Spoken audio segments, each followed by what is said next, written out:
This is the Caliban. It's a Tier 8 British heavy. And it's a vehicle that sacrifices almost everything for the worst gun in Tier 8. Yes, you would think that I would say a really good gun. Well, let's actually take a look at what the gun is, right? It's got point 0.4 dispersion, 1700 DPM, 6 seconds of aiming time, and 860 damage per shot.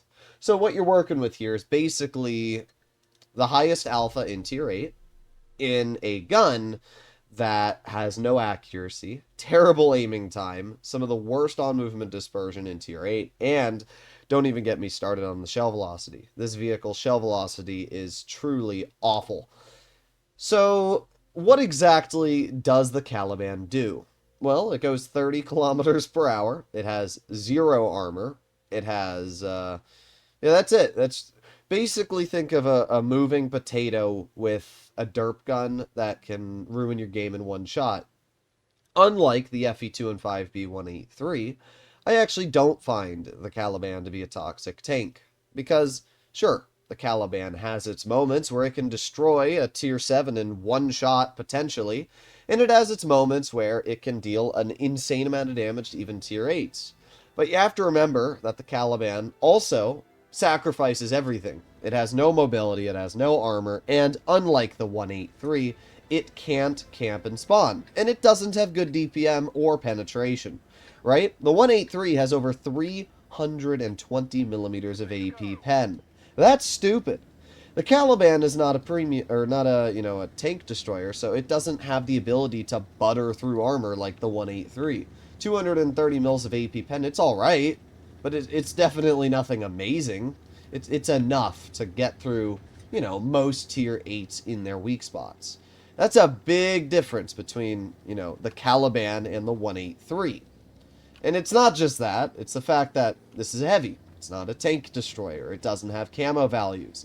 And its gun is much worse in terms of its accuracy versus the 183s. So if you really add up all the advantages the 183 has over this tank, I would say the 183 is quite a bit more capable. And it's why I, don't really think the Caliban's that toxic, because it sacrifices so much for the gun. Alright, well, we're going to wait right here. I have a feeling that we're going to see something roll around this corner. That's my guess. We're going to see something roll around this corner here. Yeah, I know that I could probably shoot the AMX, but by the time I'd get there, he'd already be dead. So what I'm hoping is that something is going to peek this. Okay. There it is. Oh, okay. Well then. Let's aim it on the lower plate of the 252. Okay. Well, I've already lost 600 health, and in return done 200 damage. That's great. Am I going to be YOLO'd now? Well, the 252 gets shot once, and we do have a teammate here. Alright, let's see. Move out of my way. Or no. Move! Bro. Oh my god. I can't. I can't with these teammates, bro. Like, what are we... Yes, old Edgar. Thank you. Thank you very much for just getting in my way. Oh my god, bro. Sometimes... Great, and now I'm just gonna get left, aren't I? Yep, that's gonna be my life. Old Edgar. Oh no, old Edgar's gonna turn around. Look at that. Alright, we're gonna aim it on the CS-52. Non-penning HE, of course. Goes low. Well, so far we've done 790 damage. Oh man. Alright, 10 seconds left on our reload.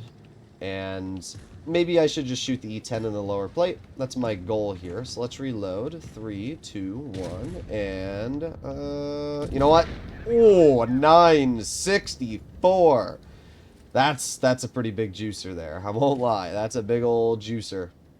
I mean, as you can see, this tank definitely has moments where the gun just rips out a high shell. And unfortunately, there's also moments when it just doesn't get those shells out, right? Aiming on the rear of the Tiger. There you go. 590. So at this point, there are 3 tanks left. The CS is probably going to die. The Jagdpanther 2 is already dead. That means there's only 1 tank left that I care about, and that's the VK. I think our Yo... Oh, yes. Yes, yes, yes. Our Yo... I don't know what the heck our Yo is doing, honestly. Bro's a little oblivious, but we are going to push this VK. And it's going to take my average damage up another huge chunk. So we're going to aim it on his lower plate. Aiming, aiming.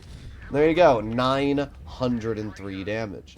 I mean, that's just crazy. 903 damage. That put us up to now 3,200 in this game. So you can clearly see, when the Caliban gun works, like, this thing does rip out the damage numbers. And here we go. 2 shots, a full health, tier 7 is dead. That's crazy.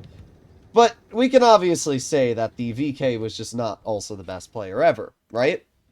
All of the shots that I fired were not necessarily the Caliban, you know, being an overpowered tank. It was more the enemy team sitting there and letting me shoot them with a incredibly high damage derp gun. And if that AT-7 had given me an inch of room there, I probably could have also nuked that 252. But we still did 4,000 damage. And it shows how you can still rip out very high damage numbers in this tank. If you're penetrating high explosive, you have 2,700 effective DPM. If you're penetrating AP, you have 1,700 DPM. So it's a very large difference in effective damage per minute with this vehicle. Basically, what I'm saying is that you want to be shooting high explosive in this tank at any moment you can. Obviously, not only to increase your DPM, but also to deal an additional 300 damage. So, first game, not bad. Not bad at all. I'm hoping that our second game is also up against tier 7s and tier 8s. We obviously were in a situation there where the enemy team just wasn't very good and our team wasn't very good. And when you have those moments occur, it gives you a great advantage to farm. I don't think I've really played more than 10 games on this account, which means that I'm kind of guaranteed top tier battles. You can tell instantly when your team, you know, isn't going to be the greatest just by the way they drive. For example, if my team goes town, I know that they're not a very good team. But the question is, will the enemy team go town? And these are all questions you have to ask yourself. Now, I'm going to go up the hill, but it would not surprise me if our VK-100 tank destroyer went town. Well, up we go. Now, the one thing I will say about the Caliban is that it does actually have a decent power-to-weight ratio. So while it may not be very fast, it can at least stay at its speed of, you know, 20 to 30 kilometers per hour, even while climbing up hills. So it's not like the slowest tank, it just doesn't have a good power-to-weight ratio. Now we have the Schwarzpanzer. What is my gun doing here? What the heck? I don't know what my gun was doing there. Alright, let's aim it on the Schwarzpanzer again. Aiming, aiming, aiming. Come on, poke it, poke it, poke it. No! Cringe. That was such an sad moment. Alright, well, we have the IS-2SH off to the flank here, and hoping that this player does exactly what he's doing right there. 893, and there you go. Now, I need to pull in the cover before I get shot by that Schwarzpanzer again, but 893 off of that player. That's insane. Did you see how long it took that shell to get to him as well? A lot of you probably thought he was going to miss by the trajectory that shot had. It is, again, it's kind of crazy, the way this gun works. Now, I'm hoping that this VK will make a bad play. But here's the fun part, right? I don't actually need to conserve my health in the Caliban. I can drive right over this ridgeline and just, well, miss the shot because it's a Caliban, and even though I have the fully exposed T-34-1, have it completely dunk into the dirt. Alright, well, let's reload again. This VK is going to back up. And, yeah, you know what? You want to shoot me? It's my turn to shoot you, bro. Oh, wait a sec. There you go. 820 into that player. I don't know what that guy was doing. But, hey, we're getting some good bleeds out. We got to wait 10 more seconds. We'll have another shot. The Scorpion is most likely going to bleed out. Oh, I guess not. Somehow the Scorpion managed to not pen that. Alright, well, we got the Schwarzpanzer over here now, and we do have the Type 59. I'm going to aim it on that. There you go, 873 into the Type 59. That was a full health player a moment ago, and now that person is a former shell of themselves. Unfortunately for me, looks like our team's not doing all too great. Now, I need to wait 6 more seconds, and we can get a shell into the VK. And even though the VK does shoot me, I hate to break it to you, dude. There you go, 710. Bye-bye! I mean, we've done pretty good this game, I have to say. The enemy, once again, put themselves in the positions they shouldn't be putting themselves in, and it's not going all too well. The Schwarzpanzer is also not the biggest of brain players here. You know, usually when I'm poking, I try to work the ridgeline, but yeah, what do I know? There you go. Long live the enemy Schwarzpanzer. And just like that, we had another surprisingly good battle for the Caliban, dealing over 4,000 damage. So for those of you watching today's video, you're probably thinking to yourselves, wow, this is the most overpowered tank ever. What the heck are you talking about, Druids? This thing is OP. I'm going to get my hands on it immediately when it goes for sale. And I mean, sure, if you want to do that, be my guest. But all I'm going to say is that this is the worst performing tank in Tier 8.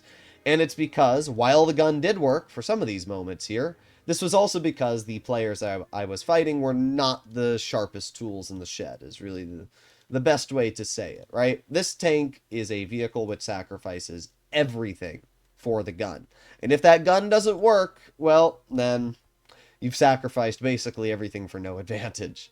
So keep that in mind. Either way, I think this is a very fun tank, and I did want to make a video on it because I haven't made a video on the Caliban in a while. So hopefully you enjoyed today's video, and I'll see you all in the next one. Bye-bye.